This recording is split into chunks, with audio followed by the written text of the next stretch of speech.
right, so I think we're just going to start very quickly with some introductions to all of us up here so you know who's speaking to you. My name is Sara. I'm the executive director of an organization called Maine Food and Beverage Education Center. We work closely with Christine and other organizations that support Maine food producers, but our role specifically is to provide public education at our campus in Wiscasset to the public about all of the amazing foods that are produced here in Maine, whether it's farm products, products from our fisheries, value add, all that kind of stuff. So we take what you all are doing and we translate it to the public with the goal of building a loyal audience who will support Maine food systems for many years to come. So that's why I'm here, and I'm very excited to be joined by three amazing panelists. I'm going to let them introduce themselves, and then we will kick it off. Hey guys, how are you doing today? My name is Drew. I'm the Director of Sales at Green Bee. We are a honey soda company based out of Brunswick, Maine. My parents started it back in 2010. We've scaled from a kitchen brand to over 3,000 retailers nationwide while remaining in Brunswick. So I'll pass it on to my partner here. Hello, my name is Dalen Markey. I'm the local merchandising specialist for Hannaford. I am one of a team of two, and our team works with vendors to make sure that they are ready for retail locations, and we look for vendors in Maine, but we also look for local vendors and farms across our 5-state footprint, so we've seen it all. Good morning, everyone. My name is Heather Donahue. My husband Doug and I have Balfour Farm in Pittsfield. We're a certified organic farmstead dairy. We moved to Maine in 2010, so this is really our 15th year of being a licensed dairy. And we make farmstead cheeses and also raise pigs for pork and salami. We started out as a farmer's market, doing multiple farmer's markets across the state. We whittled it down to one. We do the Portland market now on a regular basis. And we do self-distribution for retail sales as well as work with a couple distributors. You all can keep that microphone down there, I think. Right, and then hopefully if Drew and I talk into this microphone, can you hear us okay? Okay, excellent. Well, then I think we will just get started. Thank you for your introductions. My first question is for our producers. Heather, maybe if you want to start, I would love to hear a little bit more about what was the first step that you took that made you feel like it was time to pursue retail, to move beyond the farmers markets and really get more into retail and wholesale? So for us, it was all about production and getting our production to reach the point that we had enough product to sell in a larger venue. We really worked on building our customer base first and brand awareness first directly with consumers in the state, and then we've moved into retailers. Direct to retail sales for us was really important when we started, especially working in the same areas that we were doing our farmers markets, because we had a customer base already there established for retailers to kind of lean into. And it provided an additional spot if we had a rainy day at farmers market, then really targeting those areas meant our customers in the same area could still find our products in another venue or another location. So we really, because we're farmstead, we had to like gear up our production, raise enough cows, make enough milk, and then also the products would follow from there. And Drew, I know your journey to retail was a little bit different because you didn't start with direct-to-consumer sales. Could you talk a little bit about what your journey looked like? Yeah, so for us, it was a little different. We're in consumer packaged goods, and we're not a farm stand product, so like we're not actually growing any of the materials that we're using. So for us, our first experience in retail was with a very small local retailer. If any of you guys are familiar with the Brunswick area, we started in Morning Glory. And the owner of Morning Glory is super open to new local products. And we pretty much just started with a table outside and started pitching the public. We had a couple packaged products and we were just sampling with, people out in the public, and we were getting really good feedback from them. So we just continued our public presence on the street and essentially just built our name in the Brunswick area with our small retailers, and then we're able to utilize that to get better production and scale up and then look at larger retailers. So it does sound like even though you had different paths to retail, both of you did take advantage of building your audience in the local area of the retailer that you're approaching. Yeah, absolutely. Because then that ensures that the retailer has demand for your product if they decide to carry it. Yeah, I mean, it's hard to enter the market with a product that no one is familiar with, especially for us, like honey sodas. There really wasn't anyone in that field. The drinks hadn't blown up like they are right now, so we were a brand new product in a small town. So it is important to have that town behind your back. And Dalen, as a retailer, when a producer is ready to take that next step and they want to pursue retail, what do you prefer as the initial point of contact? Is it like a cold email, a store visit, an online form submission, something else? Yeah, thanks. Cold emails do work, local@hannaford.com. But we have an online submission form on the hannaford.com site. All the way to the bottom, local producers, and then would you like to be a local producer? Click apply with us. And that really propels the whole process, and it gives you step-by-step directions on what's next and what we're expecting from you immediately to get the ball rolling. Cold emails, like I said, they do work, but if anything, they're distracting, and I'm just going to ask you to write an application. It keeps everybody organized and keeps us on track, so. To add to that too, like it does really depend on the retailer that you're targeting. Certain retailers, like the managers have discretion themselves to put a product on the shelves. You're finding nowadays, like that's kind of becoming the past. Like with Whole Foods, the way that we got into Whole Foods back in 2010 was my dad became really close with the Portland store manager. They gave us a chance in the Portland store. We were able to perform well, and then they started giving us more stores. That being said, it is really different based on the retailer. So like with Hannaford's, they might not appreciate a cold email, but say another smaller chain, they might really appreciate that point of contact. So you kind of have to learn the scape, it makes it complicated, but that's what you have to deal with when working with retailers. Right. Know your audience. Exactly. It's going to be a little different. Yeah, like our independent stores, they operate they use our products and they buy our products, but they are completely independent. So they may make an autonomous decision on, the Cali store may take you in or what be. So I'm not sure if you can speak to this, but to follow up a little bit, I think many producers assume that when they're approaching a retailer that they would just ask to speak to the owner or the manager, something like that. Can you clarify who would typically be the best point of contact for a cold outreach? Is it a product manager, a category manager, the owner? Local@hannaford.com will kind of connect you with the business owner. After a certain point, our retail stores, we're trying to make the partnership. If you don't know where to start, you don't know where to go to hannaford.com. Like we're working with our retail stores to train them to say, to kind of pass that message along, because we don't want you going down a rabbit hole. We don't want you, being led here and there. Like we want you to just get to the path of least resistance and move on from there. So we're trying to improve that relationship with vendors at the store.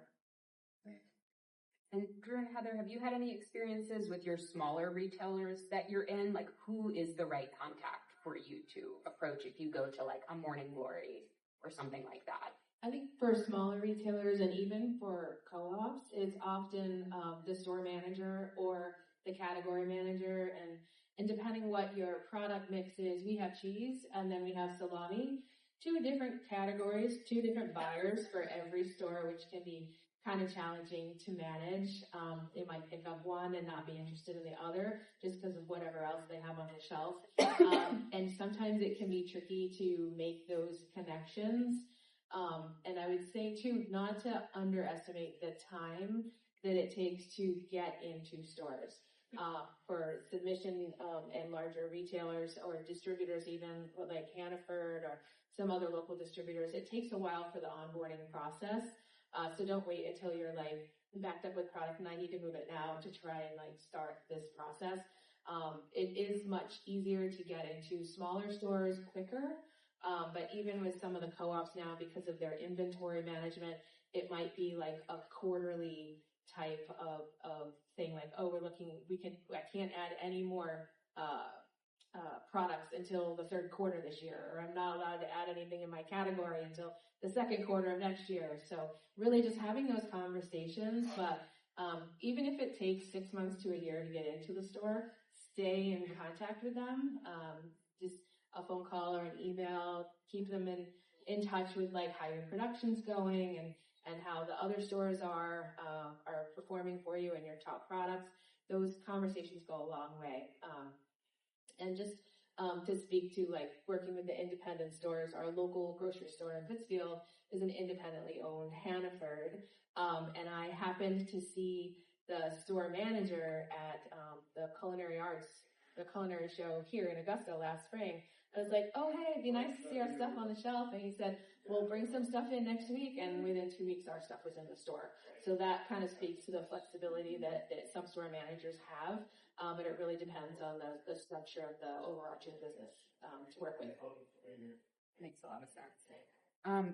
Dalen, and that brings up another good point, which is the processes and the timeline. Dalen, would you speak briefly to what is the process? Once they've reached out to you at local at Hannaford, they're on your radar, you want to take the next step with them. What is that process of onboarding a new vendor? What should they expect? So my team and I, we work with the vendor from the point of application submission, and we're making sure your label is ready. We're making sure you have the right food safety certifications, business regulations, W-9s, and we're making sure that after we vet that you're a legitimate business, we are making sure that you don't hit any snags moving forward.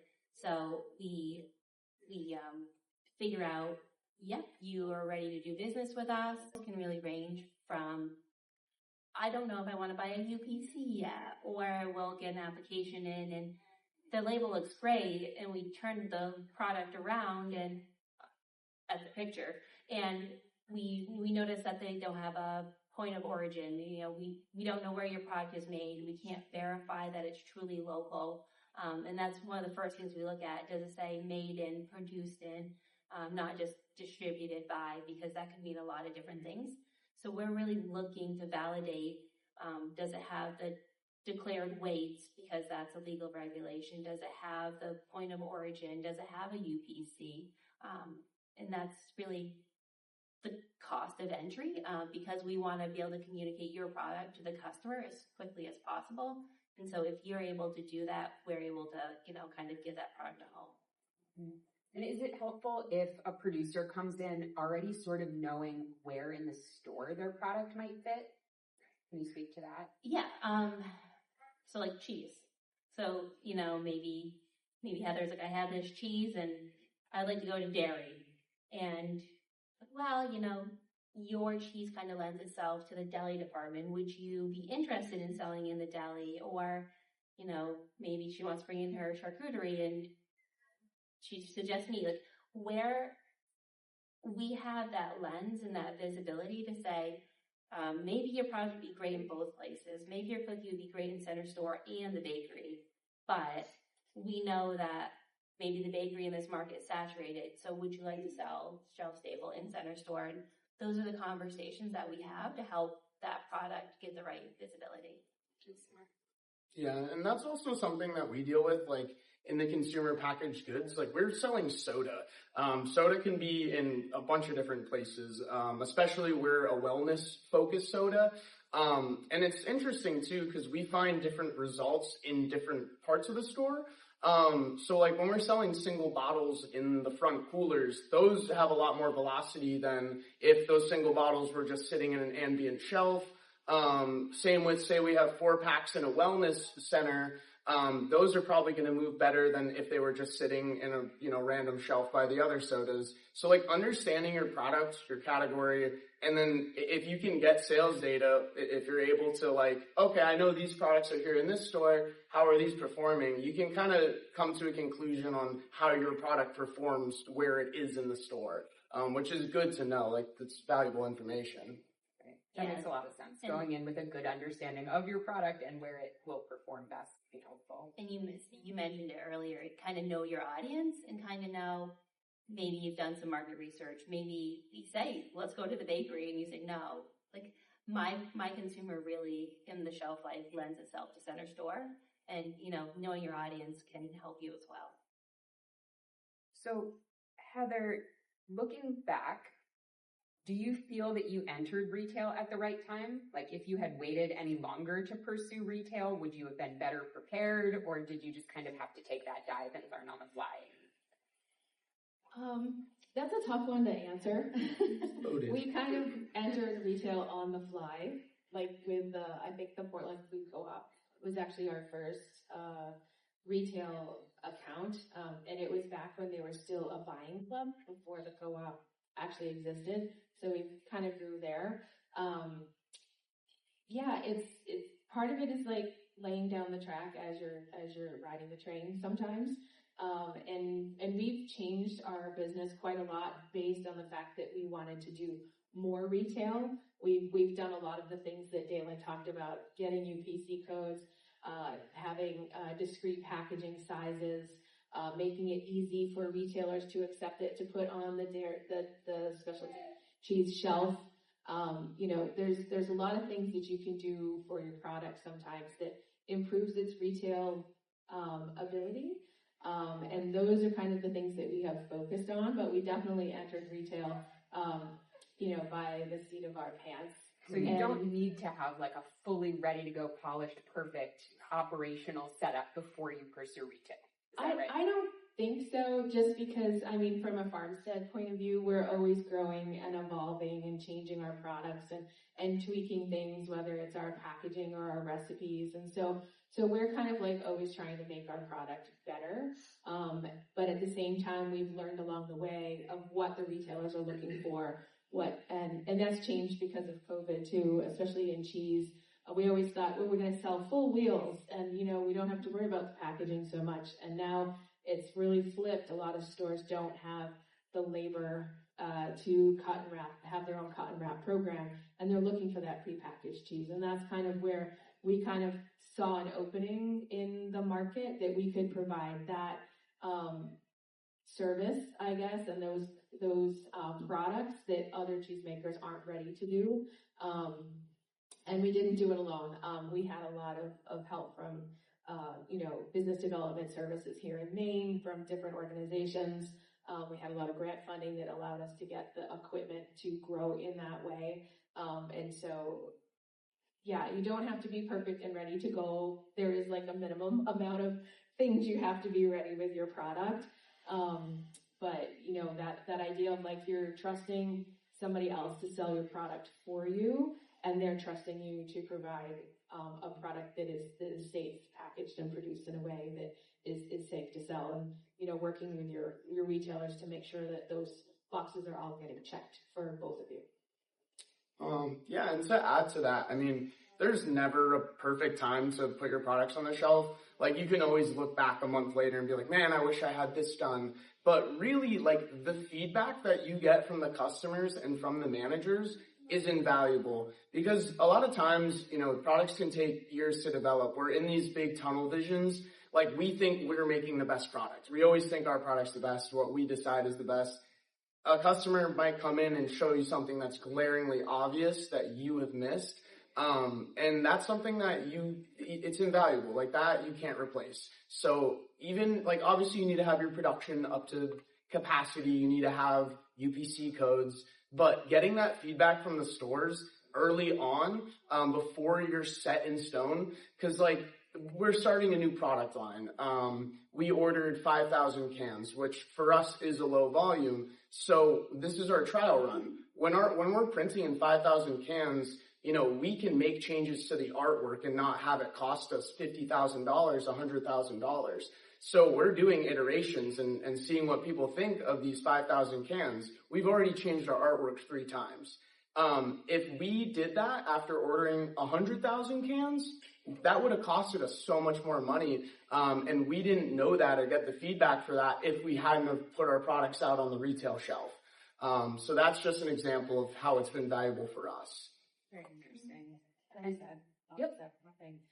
Just one thing to add, our salami products are relatively new products for us, so it was like new design, and we took that packaging design and examples to some of our retailers and say, hey, what do you think about these? And one of the feedback items that we got was, it doesn't say anything here about touting that it's made in Maine. And so we added we're registered with the Made in Maine program, and we added the Made in Maine logo. So it says at the bottom, Made in Pittsfield, Maine, but people don't really always read things on your labels. And so having that emblem on there, she said that will speak to our customers. They are looking for something that says, I'm a Maine product, because that's what they focus on selling here in Maine. Doesn't really mean a whole lot when you're in Connecticut, Massachusetts, because, they have their own Made in Connecticut programs and stuff, but for here in Maine and for the customers we were targeting, that was really important to include on our packaging. And now everybody knows it's Made in Maine. Well, actually, hold on to the mic, Heather. My next question is going to be for you as well. Getting more into like operations and how your business looks once you get into retail. Once you made that leap, got into the Portland Co-op and started expanding your retail, what changed for Balfour operationally? Could be staffing, systems. We know your capacity changed because it has to meet retail, but did you have to invest in new equipment, new spaces for your business, or staff? What did those operations? All of the above. Like? Okay. Being a farm and being production driven, we're producing our raw input product. And so we've made improvements and expansion on the cow side of things. And that has to carry through everything from, we needed a bigger bulk tank in the milk house. We needed more capacity, a larger cheese vat.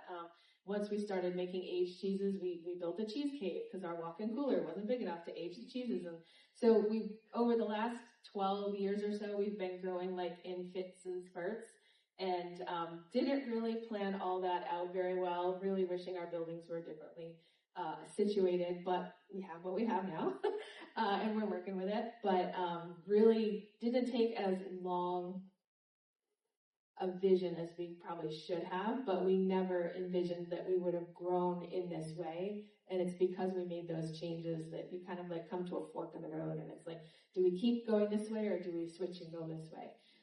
And those production decisions and where we see openings in the market have really developed how we changed our business. But yeah, so we had to change operationally as far as like the facility. We added on a pack room because we just couldn't keep doing it in one single room anymore. We added on staff because there was just more to do. More of my time, I hardly make cheese anymore at all. I'm like vacation duty when my cheesemaker needs time off. But I've become more of a business manager, which is not the funnest part of thing and not why I wanted to be a farmer. But somebody had to do it, and it had to be somebody that understood all the parts all along the way and how it fits in there. And so definitely we changed how we deliver our cheeses, how we package our cheeses, the sizes of our cheeses changed. The case lot, we worked with one of our distributors, and I said, we're going to start offering cases.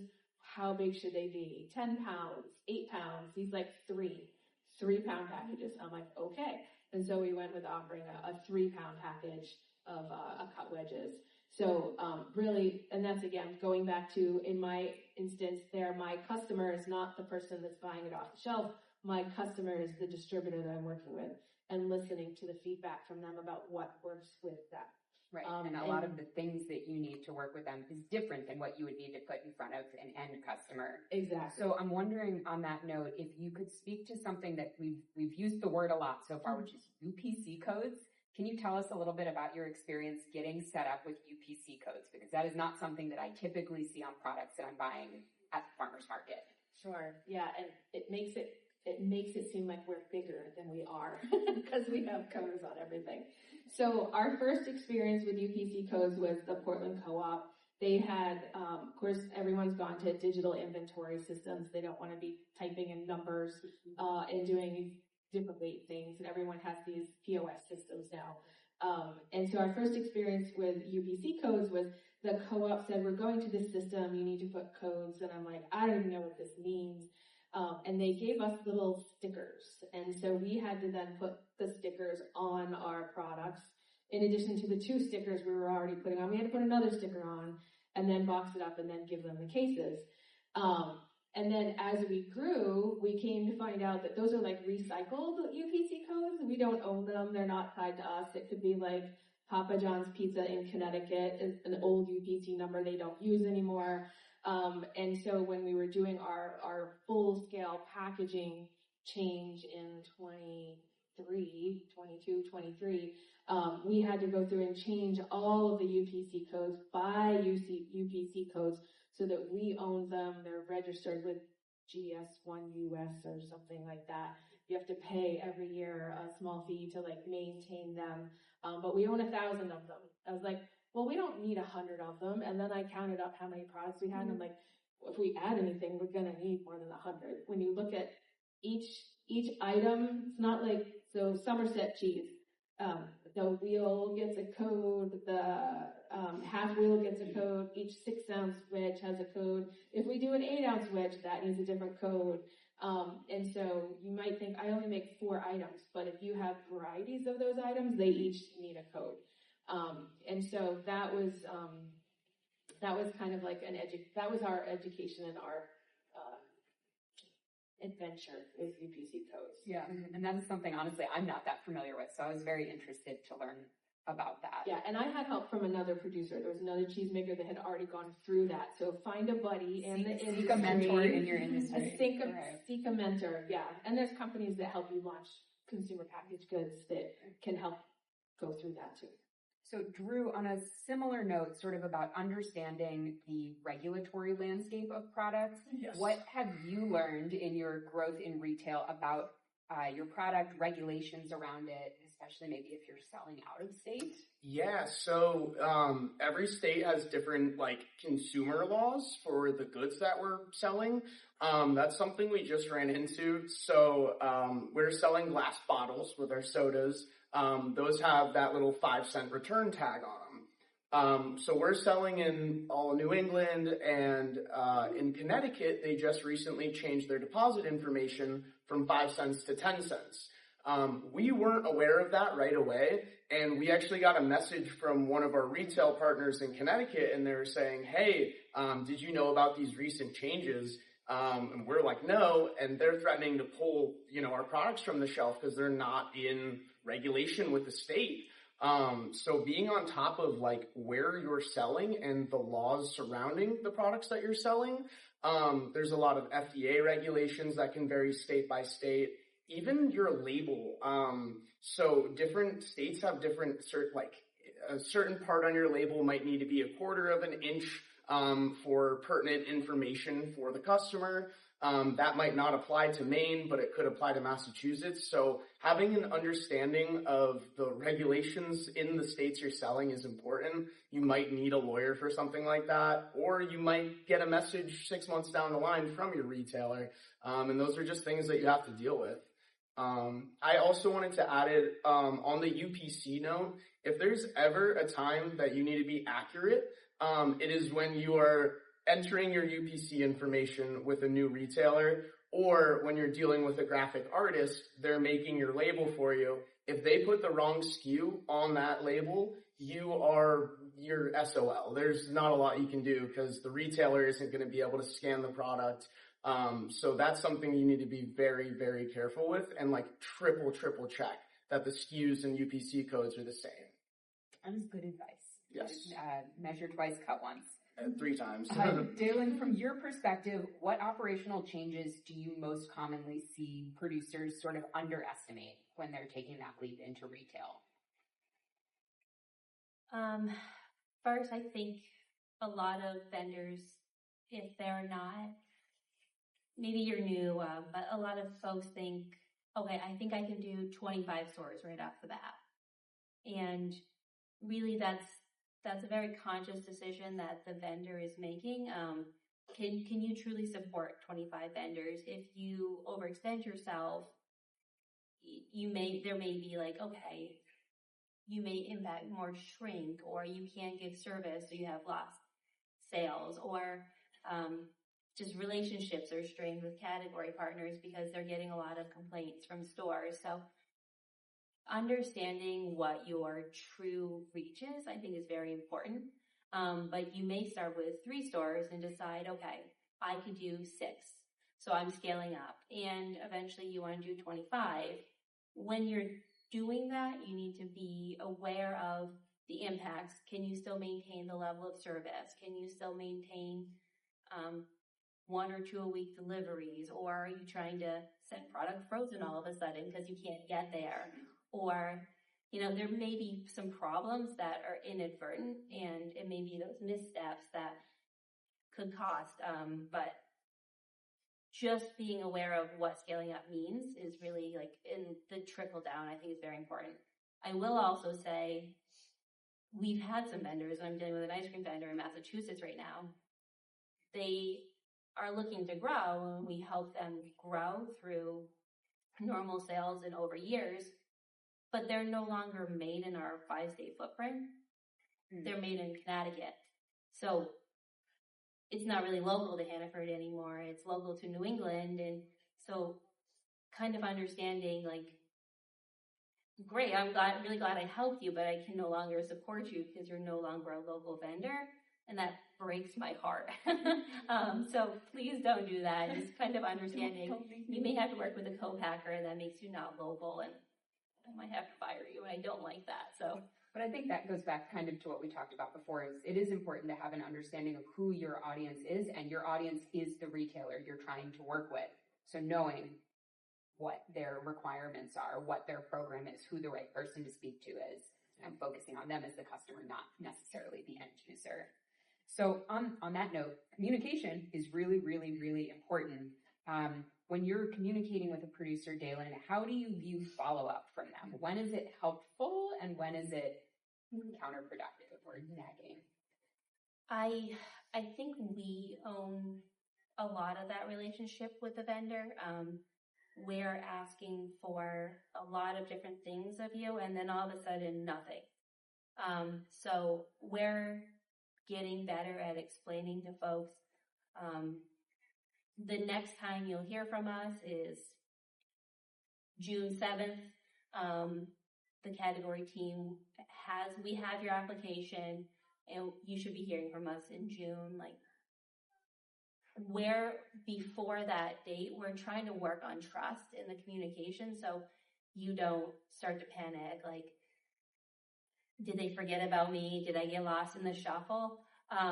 So we're working to own that from the beginning so that there's a little bit of trust, so you're not panicking of, did they forget about me? But it's okay. Like, I do realize that coming into Hannaford, you may have to reach out to us and say, hey, has a category team reviewed this yet? I have to buy extra sugar to make barbecue sauce, or I have to buy extra product. I'm trying to plan. And I might not be able to give you that answer, but I can give you more of an accurate timeline if that timeline has changed. And I think, like, me and Dalen might have different answers for this based on, like, being on the grocer side versus on the sales side for the business. I know for a fact these grocers are dealing with, hundreds of products being presented to them. Everyone's trying to get into Hannaford's. Everyone's trying to get into Whole Foods. So my philosophy, and again, it is a little different, is like, you need to stay in front of these people. You have to let them know who you are. Again, there's 100 products. For us, there's 1 million sodas out there that are trying to take our spot. So I understand, hey, it takes this time and we have these processes. But for me and as the business, you also need to stay in these people's minds. And obviously you don't want to be overbearing or overreaching, but I do think there's a happy medium between, hey, I just wanted to check back in. Could I send you guys some more samples? Those kind of things. And also, I found some of the most successful people in these businesses, they're going out to drinks with the category managers. They're getting really close and personal with these people outside of work. So they're not just reaching out for, hey, how is this category review going? They're also, hey, I have this event going on. Come on out. So having that away from work communication too, if possible, it can be really, really helpful in those long-term relationships. Maine is a very small world, so Yes. I would imagine that's easier to accomplish in a place like Maine than maybe in other. And again, she might not like what I'm saying, but I'm serious. You have to stay in front of these people. At the end of the day, it is sales. Yes. Sales This is how we feed our family. This is how we eat. So you are your most important person. You need to be advocating for yourself. So in addition to that sort of like good communication, selling yourself, all of that, another tool that you have in your toolbox is sampling. Oh yeah. And I'm wondering if maybe all of us at some point can speak to what role sampling has played in the success of your product or in the success of products that you represent at your store, whether that be sending samples to retailers or doing in-store sampling with the public. So maybe Heather, would you like to start just by talking a little bit about sending samples, either one, samples to customers or samples to retailers? Sure. They're two different beasts altogether. One is more retail facing, where you're talking directly to the end user customer. We've had mixed results sampling in grocery stores.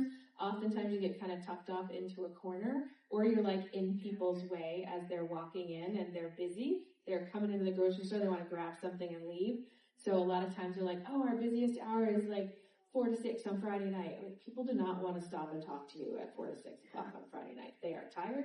They want to get the groceries and go home. And so that's kind of weird.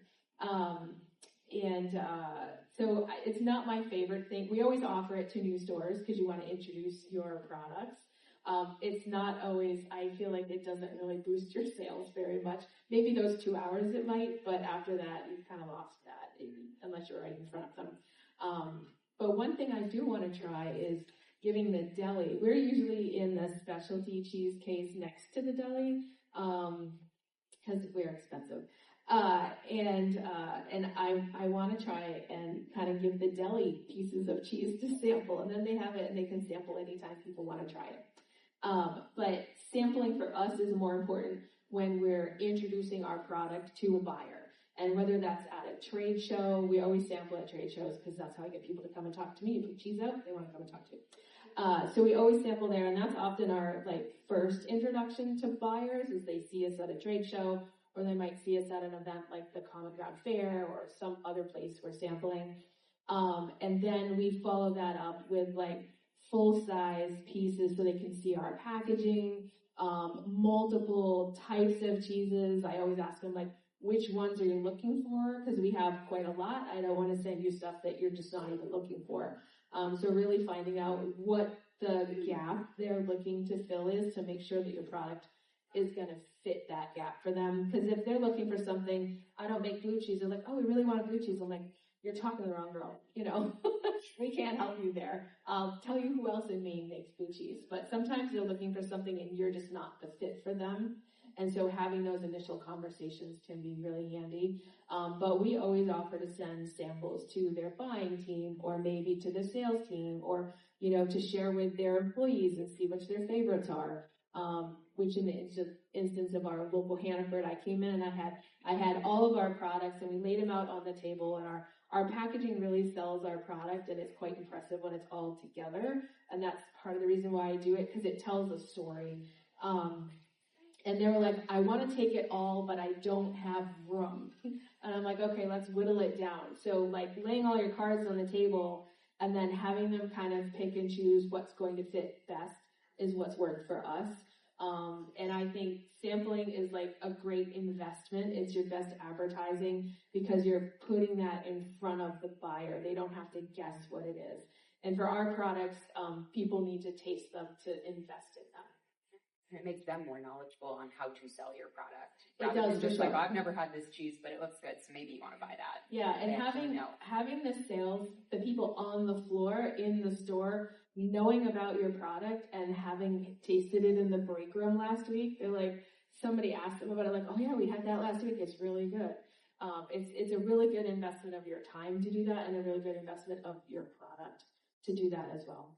And Jalen, could you speak a little bit to the role of sampling as well? I know your perspective is on the other side. Yep. So I'm going to give you a lot of answers, so I apologize. Like a cold email, a cold sample, just getting something in the mail is expensive for the vendor.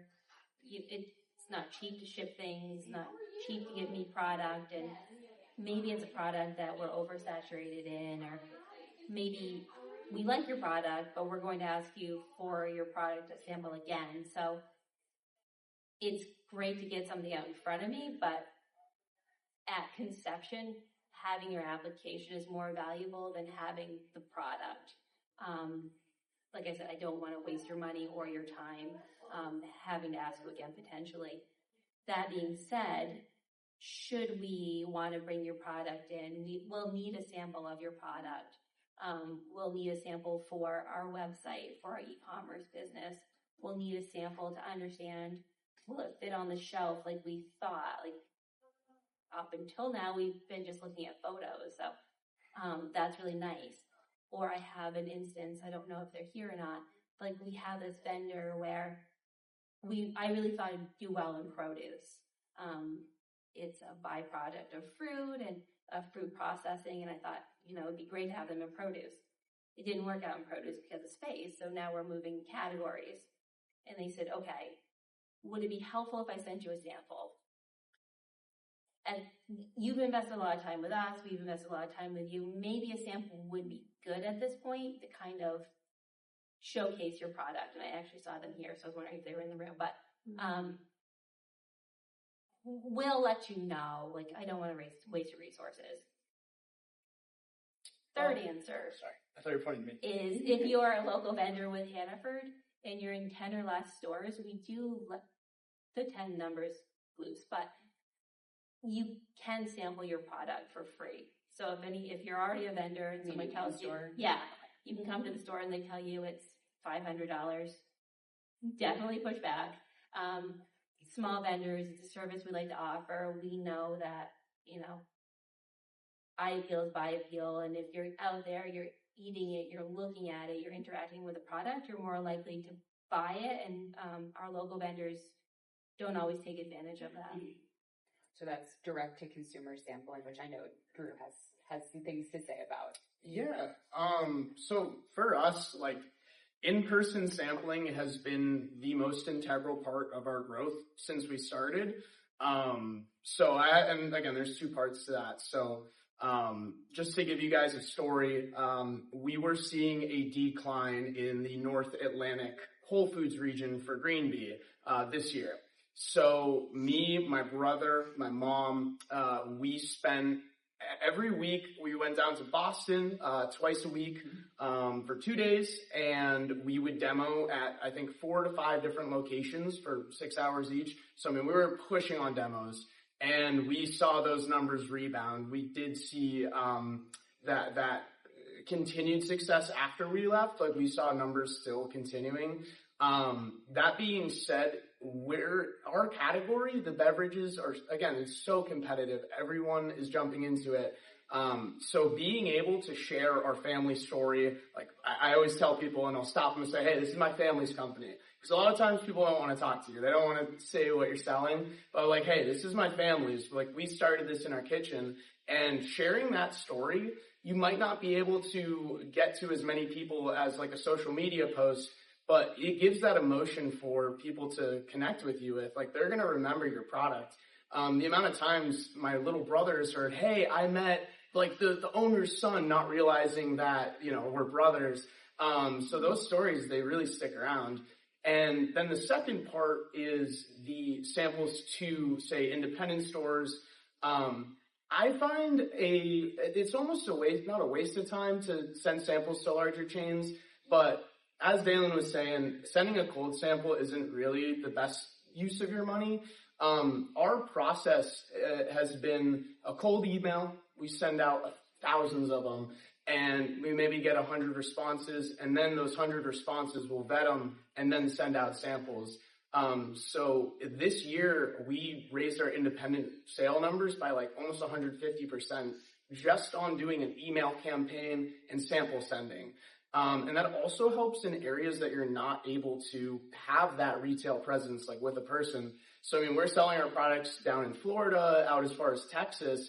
we're not able to go to Texas every week to sample, or really to go pitch people in person. So those samples through the mail and those emails, they have allowed us to break into regions we never thought we could have. So they're very, very important in your business.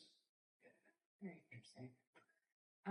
So related to sampling, Heather, I want to circle back to something that you brought up, which is trade shows and buyer shows. And that's actually one of the reasons I wanted to host this panel with Christine, is because that's a question I get a lot from very small, like newer producers that I work with, is like, should we be going to those? Is it worth my time? What role have trade shows and buyer events played in you building up your retail business? A lot of our new accounts over the last 4 years, I would say, they have found us at trade shows. We attended Fancy Food Show in New York City for 2 years.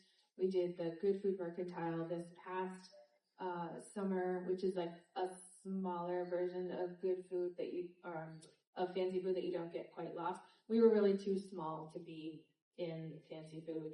People were asking me how many pallets a week I could ship for cheese, which I think we might make 5 pallets a year of cheese if you put it all together. So just finding that right venue. The New England Made shows have been very, very good for us. There's one coming up in Portland in March. So definitely, if you're thinking about it, see if you can get registered as a buyer. It's a buyer-only show. The general public is not allowed. So there's no strollers and little kids running around. It's just the buyers, the owners, the retailers, distributors come through. And those have been the best shows for us because it's really targeting the people that you really, really need to be talking to. You're talking to the buyers, you're talking to the distributors, you're talking to the store managers, the category managers, and sometimes they bring their staff too. And they're making group decisions. They shop in groups. But those shows have been really, really beneficial for us to go to. Like I said, there's one coming up in Portland. It's a 3-day show, and then there's one in Boxborough. It's a 2-day show in the fall. So it's kind of spread out, and you get a good geography of Maine, New Hampshire, Vermont, Connecticut, Massachusetts, some Pennsylvania, New York buyers will come up, and depending on the products you have, that could be like your region. So if you're very local now, it gives you a little bit more of a regional exposure. And so those have been really helpful. And we always sample at those shows. Like I said, people see cheese and they're like, ooh, cheese. And so that brings them in to talk to me. And once you have them in front of your table, if you can talk to them as long as you can, give them as much information as possible, because they're talking to a lot of people that day, and you want to be able to stand out and stick out and really definitely have a very simple way to follow up with them. A lot of times we'll meet somebody and it'll be 2 years later that they'll finally contact us and be ready to work with us and buy our products. So it might not pay off right then, but long-term investment, it's a good investment of your time. I will say the shows are pretty expensive to do, both in your time. Usually they're away, you have to stay somewhere. And so they are an investment for sure. We found a lot of support to go to those shows from the domestic trade grant from the state of Maine. And then we also, as an organic producer, we worked with Northeast Organic Family Farm Partnership last year to go to the Good Food Mercantile. But the good thing is things like that help you grow to the point that you can then, it gets you over that hump, and it gets you to the point where you can then do them on your own. And it also helps you kind of like have a little bit of an experiment, like, is this the place that I need to be? And if it's not, it helps you find those places where your tribe is, like where the people are that you need to be talking to. There's a lot of power in getting into the room with the right people and just giving space for those conversations to happen. And Jalen, from your perspective, what role do these shows play? Do you go to these shows to find products in addition to applications just coming in through the website? So, it all depends on what the show is and what kind of capacity that I'm arriving at the show with. But through applications through the website, I could probably stay busy forever. Looking at my coworker back there, like, it's very busy. It's very busy collecting things, and we have mature categories, and sometimes I'm just going to be surprised. Maybe there's something I didn't even know was being made in that area. So surprise me. But when you're at that show, I think it's important to understand your vendor readiness. Really, like I went to a cheese show this summer and I tried some amazing cheeses and, who do you work with for cold distribution? Do you have a truck? And they're like, didn't realize I had to deliver in a cold truck. There's certain pieces of being ready when you're at, like if it's expensive to attend the show, are you ready to, is that investment going to pay off? Are you talking to Deb, our cheese analyst, and she's ready to bring you on today, but if you are not ready, she may remember you when you are ready, but if you're not ready, it's not as beneficial to be there. So we talked a little earlier about how if you're approaching like stores, retail outlets, you don't necessarily need to be like perfect and buttoned up and know everything right off the bat. Is it fair to say that if you're investing the money to go to a show like this, maybe do want to have things a little bit more buttoned up? You do. If you're going to a show like that, the investment is higher, and you do want to be at that higher level of readiness because you are exposing yourself and your products to a wider audience. Sometimes for the very first time, they're meeting you for the first time, and you want to make a good impression. And you don't want to be like, this is what I look at today, and then in 3 months, we're going to completely change what we look at. And we actually did that. We had our old packaging when we went to the trade show. We were in the middle of a value-added producer grant, and our packaging was going to be changing by the time these people were going to see it again. And so we had a document, a little flip book kind of prepared about, this is what we're working on, and it's really exciting, and we can't wait to work with you in like 4 months when this is done. And so because that was like the weird position that we were in at the time, we tried to like tell that story of we are growing. The shows, we can't hold the show, like we're meeting you today, this is where we are, this is where we're going, and this is what we're going to look like when you get our samples in a couple months with brand new packaging, new sizes, and this is what's coming and exciting. And that also gave us a really great excuse to keep emailing them and being like, here we are, this is where we're at, this is coming, the salamis are coming online, and, to really kind of keep telling the story of that growth. And don't you want to be a part of this with us? Because we brought you along the story, and don't you want to see the end? But yes, you should be ready when you're going to a trade show. Yeah, big investment, make it worth your time. Yeah. Drew, do you have anything to add about buyer shows or trade shows? Yeah, I mean, we try to show our face at them. A lot of times it's also just building a relationship with the distributor.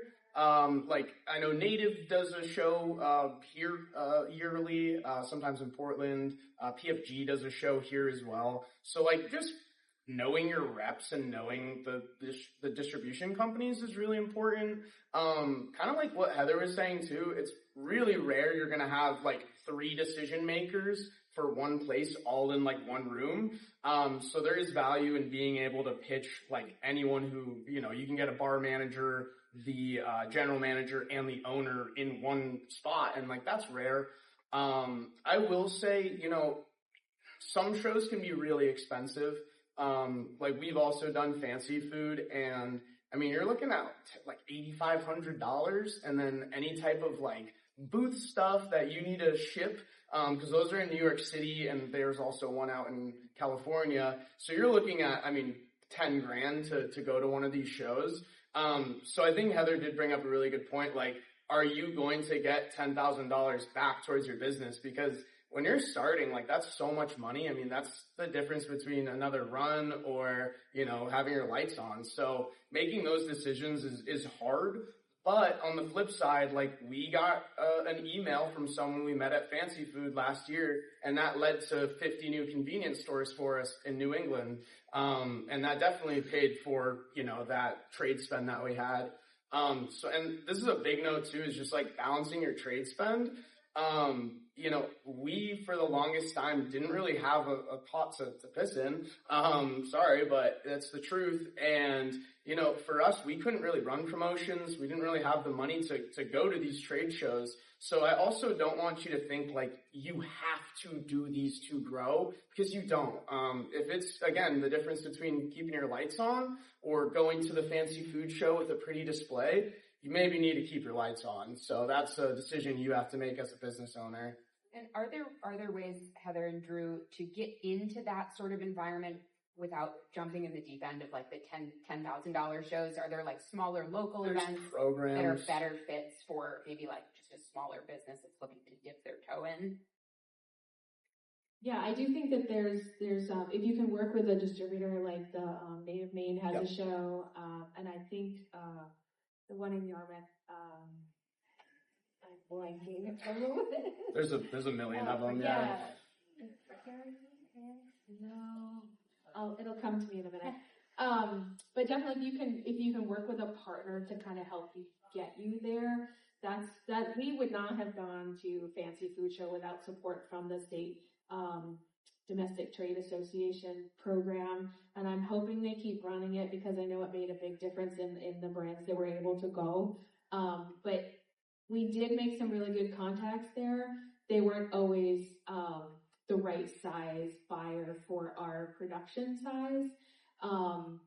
But at the same time, we learned a lot by going there. Just as a side note, I'm a dairy farmer. I'm used to doing things on the cheap. And I actually brought my entire trade show display with me in 3 suitcases.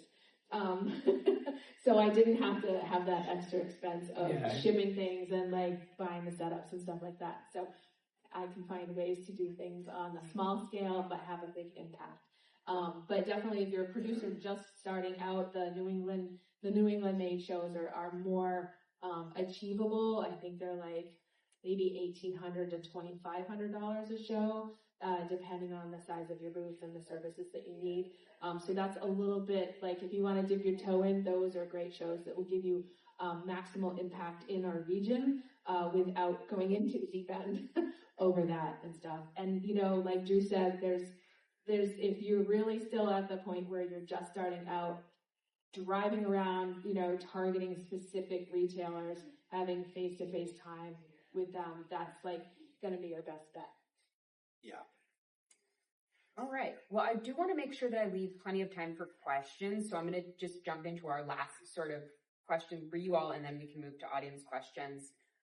So my last question for you, Heather and Drew, is what is one thing that you wish you had known earlier in your journey to retail? Like, what's your one piece of advice for people who are looking to jump into that pool?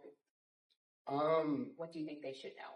Yeah, I can start. So I think one thing for us is understanding that if you have a good product, the marketing, like you'll hear a lot of people say, oh, you need to have the best, like marketing first. And that is the truth if you have a large pool of money to work with. If you don't have a large pool of money to work with, which again, that's most local producers and people starting, having a good product and a real story is going to take you to places that marketing isn't going to when you're starting. And on that note, for us, and again, this is different for every category, but in consumer packaged goods, it was really important to have essentially on the shelf a block. So having 3 products next to each other so you can see the brand in its full lineup, that has been a big thing for us as far as like getting to the customer's eyes. Because if you just have one product, it's hard to tell what it is and who you are. So that's kind of my thing. Interesting. I wouldn't even have thought of that. Yes. And Heather, what is your one big piece of advice? Something that you wish you'd known earlier? I wish I knew more about the business part of all of this beforehand. Yep. You know, I don't have a business degree. I did not start doing all this to be running a business. Like a lot of farmers, it's not what I would rather be doing. But at the same time, I wish I had like delved into that the UPC, the packaging, like I wish we had been able to do that project at the beginning of launching our brand rather than rebranding after 10 years. But having those 10 years, like because our venues changed, we went from farmer's market to grocery store, we had to have that growth transition and our packaging needed to change. We used to have brown craft labels with just black ink writing and an old-fashioned farm picture on it when we were doing farmer's market. And it spoke very much to the handmade nature of our products and small-scale nature of our products. We started going into the retail stores, we just kind of disappear when you put that brand awareness, and Drew talking about like having a block on a shelf. You put our wedges of cheese in a cheese paste and it just disappeared. There wasn't anything that standed out on it at all. And so one of the things that we recognized, and we worked with a brand designer, that was just me, like, oh, this is a pretty picture of our farm, let's put it on there. We worked with a brand designer, so really having some professional help with marketing, and for us it was the brand development, and telling the story of our brand, not just through our packaging, but our website, our social media, and kind of like making everything you do work together, really has great value, and I wish I had known that 15 years ago. That is a really good piece of advice. Christine, I don't want to put you on the spot, but I'm wondering if could you speak briefly to what kinds of resources exist here in Maine that might help a producer access some of that knowledge about the business end of things? Is that something that like MCE would help with, or? Yeah, I was gonna say, Come to MCE as well. Okay, have you worked with them? Yeah. I can also speak to. Yeah, I got you. So, we work with MCE, which is the Maine Center for Entrepreneurship. They're really cool because they offer a bunch of different resources for businesses that are starting. So they do a lot of like in-person events like these, usually in Portland, talking about like distributor readiness. They also have, so what's really cool, they work with, if you guys are familiar with what SPINS data is, essentially it's a paid data from the register, and it tells you how much your product has been selling. And again, you usually have to pay for those, and they actually provide reports for free, which is very, very beneficial to understand your product and category. They offer a lot of resources. Perfect. Yeah, and then I would also mention other organizations like ourselves, Maine Grocers and Food Producers Association. I see our partners from CEI in the room. I think there's, SCORE program, DECD with the state. Many of folks are resources for you all. It's a matter of reaching out, just expressing what you're looking for and what you need. And all of the folks in this space certainly are willing to put you in touch with and or help you find those answers. And so what we can do is, I know we have some of those resources listed directly on our website, but happy to help fill anyone in if there are, again, specific pieces or folks that you're looking to learn more on. Happy to help with that. But yeah, an abundance of resources, especially in the food sector. Yes. You just rattled off a bunch of initials, DC something. Can you just say what that actually stood for? Sure. So DECD is the state's economic development department. Thank you. Yeah. And then SCORE within that, and then also SBA, the Small Business Administration. Yeah, and a lot of those resources are free or very, very, very low cost. Definitely makes it easy to get some of that knowledge before you dive in. Yeah, and a lot of existing, I would say, webinars, presentations, recordings also available that many of these groups have already curated and can certainly share with you too. Thank you. Sorry to just put you on the spot, but I'd add one more. Yep. I would add just one more. If you are at the point where you have a facility and you need to make facility changes to increase your production, Maine Extension Partnership, that's what they do. It doesn't matter what kind of production that you're doing, they can help you figure out workflow, food safety, considerations, staffing, equipment. They can help you with sourcing, and they do you have a certain amount of time for free with them before you start charging them. And they were instrumental in helping us set up and lay out our cut room. And they really, Bill Riddier is the person we worked with, and he was great, really helped us think about I had it all laid out. I'm like, I need a room for this and a room for this and a room for this. And he's like, and I showed him my plans and I was all proud of it. I did like the little graph paper, moving pieces of equipment around and had it all laid out how I thought it was going to work. And he said, take all of those walls out. You don't need all of those walls. He's like, you need things on wheels. You need to be flexible. Your business is going to change. You don't want to, hem yourself in by having walls everywhere. And he was so true. How we designed that room and how we use it today, 3 years later, is very, very different.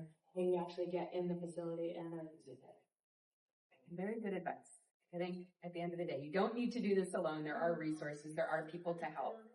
Just be ready, be prepared, be ready with your documents, be ready that, we're going to ask for your business regulation ID, we're going to ask for food safety, make sure everything on your, you have a W-9, does everything on your W-9 match on your application? We'll use it for things in the future. And you'll be asked that again as well. So if they don't match one process, you're going to get delayed on something else. And just being ready, prepared, accurate with all that business part of it is extremely helpful, and it moves the process along a lot faster. Mm-hmm. We have a long process, and it can feel cumbersome. Mm-hmm. But once you're accepted as a vendor, it's another process. So if things don't match or you are not checking your email because you are the business manager, the cheesemaker, the delivery driver, that can kind of delay things. And we are understanding of that, but it's a two-way road. Sure. I also wanted to say, make a quick plug for Tell Me Your Story. If you are accepted into Hannaford and the category does, bring you in and you get set up, tell me your story. Tell the category team your story. A lot of the time I'll go to a category team, I need a kid snack for a flyer. I have funds to support small local vendors for free. Tell me who has a good story, a Maine producer that has a kid snack. And they're like, I don't know, let me send them an email. That takes time. If you've made an impression on them, they have a great story, I talked to them, whatever. I can pull that for like a Maine Life episode or an ad, so tell your story, like you both said. It's important, and things don't work magically. It's a lot of hard work, so give yourself credit. Excellent. So what I'm hearing from you all, some things that you can do right now to get ready for retail is to just start getting your ducks in a row, which includes nailing your story and being able to tell it in a concise, compelling way. Getting some business knowledge so that you are prepared for the eventual growth of your business. And then I wanted to remind people of what Heather and Drew said at the beginning, which is even if you are doing direct-to-consumer sales, doing it in a way that will build your audience in the area of the stores that you're looking to target. So those are three things you can do right off the bat to get started. Nice. Any final thoughts before we open it up for questions? Just go for it. Yes. All right. Well, we would love to hear some questions from you all. Is there anyone in the room who has a product that they are considering getting into retail with?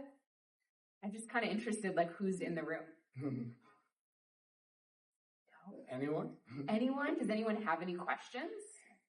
I do have questions, and I am starting a business, and I'm not quite ready to move into retail. I'm more online right now. One of the things that I had a question for Heather specifically, when I had my kitchen certified as a food processor and a vendor for farmers markets, it was very specific that all samples had to be in sealed packaging. So now if you're talking about a little sample, you're talking about a plastic cup with a plastic lid. Is that what you did? Or I'm envisioning cheese with a toothpick in it on the counter, but did you have to go through the expense of having it all packaged up like that and labeled individually? And I was like, oh my goodness. What do you have for a product? Huh? What do you have for a product? Well, I have, because I'm a certified home kitchen, it has to be shelf stable. So we're talking, candies, cookies, dry goods. Baked goods. Right. Yeah. So certainly for some products, they lend themselves. Like if you're doing like a granola mix or like candy nuts or something, you're going to have to put that in a container sometime to get it to people. I almost don't want to say this out loud, but we've never done the little cups of things just because I'm an organic farmer and the amount of waste there, I can't do it. So we've done it with like a platter with toothpicks. We have done it where in a cover. We've done it with we have samples in almost like a bar. You know the little thing that have lemons and lime slices at a bar. So they have little lids and it has a spot you can put ice packs underneath it because we have to keep our stuff cold. And so we've done samples like that where it's like, what kind of cheese would you like to taste? And we'll take the sample out and give it to them. It also reduces like drive-by sampling, and they're talking to you, and you get to tell your story while they're sampling, rather than somebody just coming by and grabbing a handful of toothpick stuffed cheeses. I do believe that was like a COVID era rule that they made, and I don't think it's been changed. I've had other people at the show this week mention to me that problem. I'm going to go back to them because like my honey, I totally understand why my honey needs to be in a little container with a lid on it.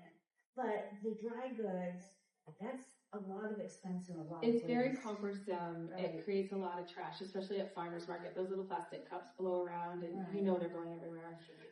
But yeah, during COVID, we just stopped cold turkey. We did not sample. And we do not sample at farmers market anymore. We don't even sample when we go to Common Ground Fair. We do sample at trade shows in more controlled environments. People aren't bringing dogs through. There are no small children, like, handing things and stuff. And we sample at, like, the cheese festival just because, like, how do you sell cheese if you're not sampling it at a cheese festival? So, but we're also, like, controlling that a little bit more. We're not just putting platters out. It really depends on the products that you have. But you can also have it cut and just hand things to them, and that kind of covers that requirement that it's not, they just don't want things out, like you could have a sneeze guard and those types of things, or a lid they lift up and then they can take the samples too. Okay, thank you very much.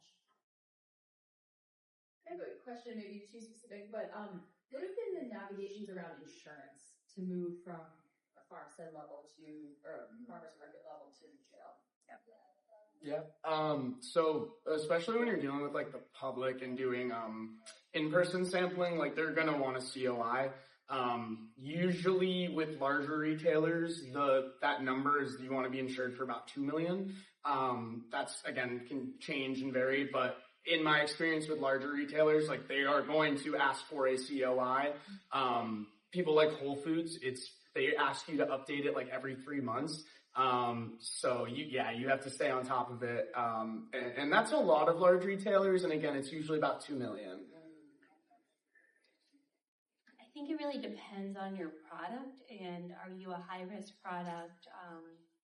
Are you also insured for like leafy greens? Like, are you getting a HGAP rather than a regular GAP? And an HGAP is kind of like a fail-safe. You're doing all the processes correctly. So if you're, it's situational, right? I could talk about forever, but we do ask for a COI, and that's just another way of verifying that you're a legitimate business. After it goes through me, I don't think it's every 3 months. Hannaford's we don't have to you guys haven't asked for it for a while, but we also don't do as many in-person samplings with Hannaford's.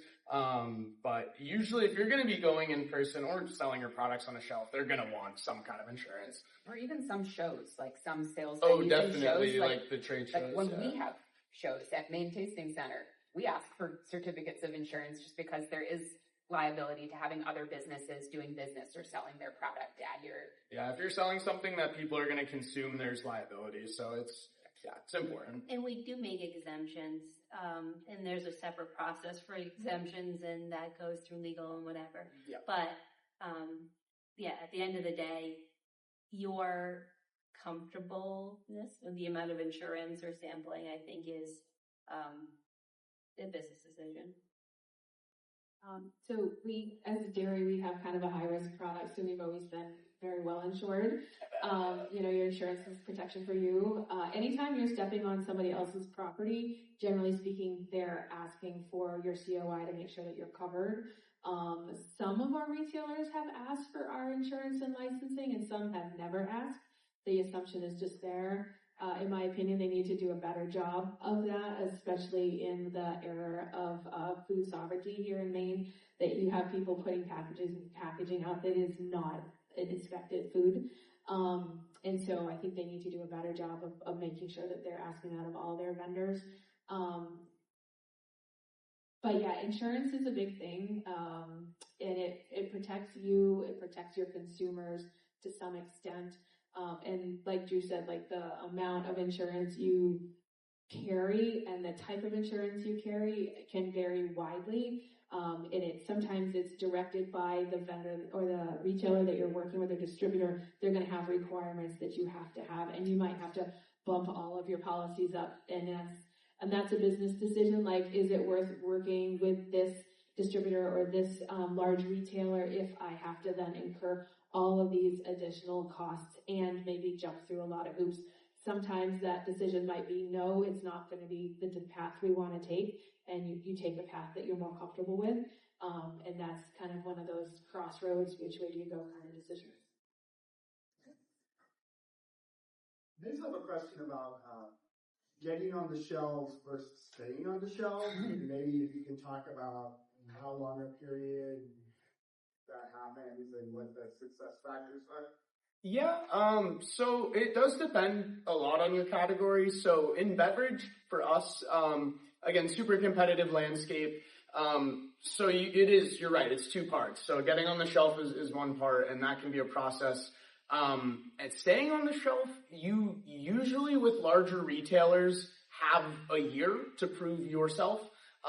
There's also different sets. So sometimes you might get into the main line, which is like their main set, like you're on their planogram. That you usually have about a year to prove yourself. There's also more like conditional displays that a retailer will do. And that might be the conversation they have is, hey, we'll give you 3 months to prove yourself. And then you might get onto the main line. So you don't want to be declining in sales ever. So like the way that companies are getting now is really computerized. It used to be, hey, you have a really good relationship with that manager, so they might give you a chance if you're kind of slowing down. But now it really is about keeping your velocity up. So you can't be declining. You have to show at least a little bit of growth year over year to stay on shelf. For Hannaford, we have most Olive Fresh will have a spot in the main line or in the department.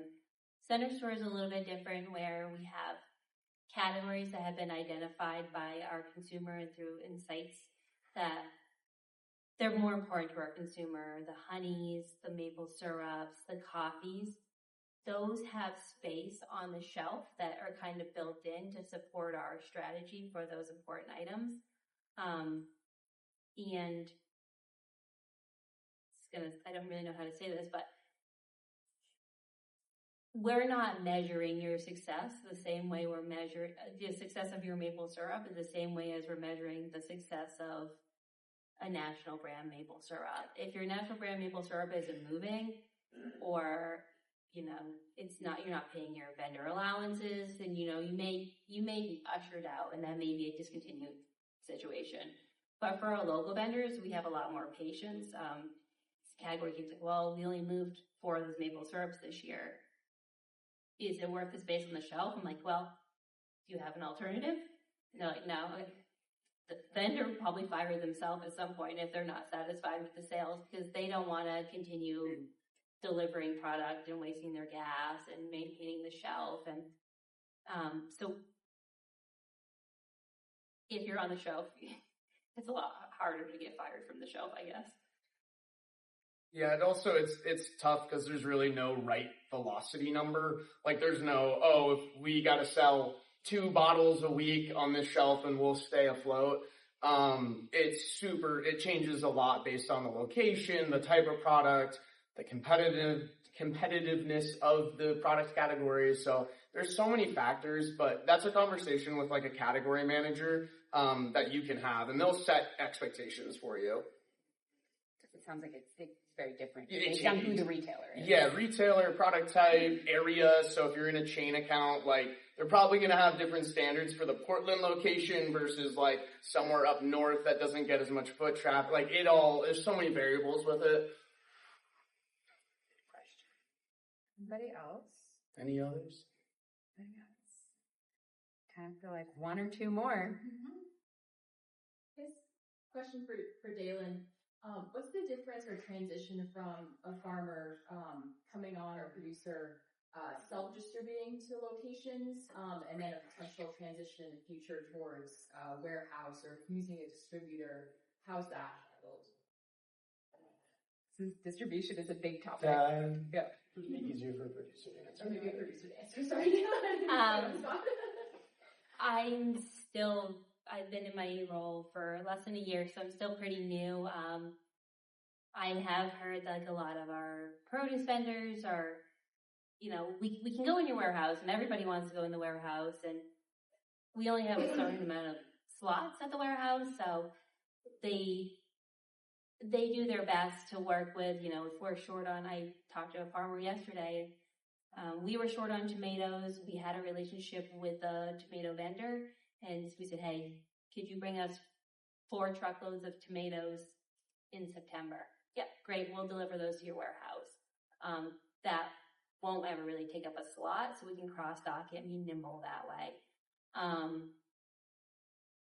Every category kind of manages their category differently, but if you are DSD, there's no charge to be DSD to the store, but if you are in center store, there may be, category manager may have a charge for you to go into the warehouse because we don't have unlimited spots, and that space is at a premium, refrigerated, or even shelf stable, so you may incur some other spots, so that's a conversation, I think, with that category. And that's a really, really good question, because there's 2 parts to when you're starting why you would want to self-distribute. So the first reason is you're actually getting the in-store feedback from the managers, which is, that's super valuable as the producer, as the business owner. And then the second part is you're not paying a distributor margin. So distributors are going to skim 20 to 30% on your product. So when you deliver it yourself, you can actually pocket that extra 20 or 30%. And get the distributor wholesale pricing, which is higher than you would be selling it to a distributor. So there's like the advice aspect to it, and there's also just the financial, like, hey, I'm making more money selling my product directly. But there becomes a point where you're not 3 people and you can't drive to, the tip of Maine and then down to New York, and that's when you need to start looking at a distributor. But if you can do it by yourself, for try as long as you can to do it by yourself, because it's valuable. So you can test your own product, you can block it, merchandise it. There's so much to have it. That conversation with the store. Should I bring in more or less? Yes, and you have that relationship. You have that relationship with the stores as well that you're building. And again, when say your numbers for velocity aren't looking that great, and they're looking at cutting products, like, hey, I know this guy. He comes in every Friday to deliver product. I can't see his face when I tell him that. So that might give you some more brownie points too. So it's all good developing relationships. Heather, do you have any last things to add about distribution? Then I think we got to wrap it up. You do both, right? Or are you we've done both. We're mostly self-distributed right now, more on our production side. I don't have enough product. It was really busy last summer. I don't have enough product to offer to my distributors right now. And I actually, like Drew said, you get to keep a little more of your margin if you're doing direct-to-store distribution. It's time-consuming. I'm on the road 2 days a week, every other week in the summer, and then farmers market every single week. So it's time-consuming for sure, but I like to have the control over things being delivered, to make sure that they're getting directly into the hands of the people that need to put it in the cooler. It's not sitting on a shelf or cart waiting to be put away, and being able to see the people that are unpacking it and have that direct, that relationship building is important at every step along the way. And so we've really leaned into that being a benefit for us. Right. Well, that brings us right up to time. So I think we should make room for the next session. But thank you guys so much for being here. Best of luck on your journey to retail.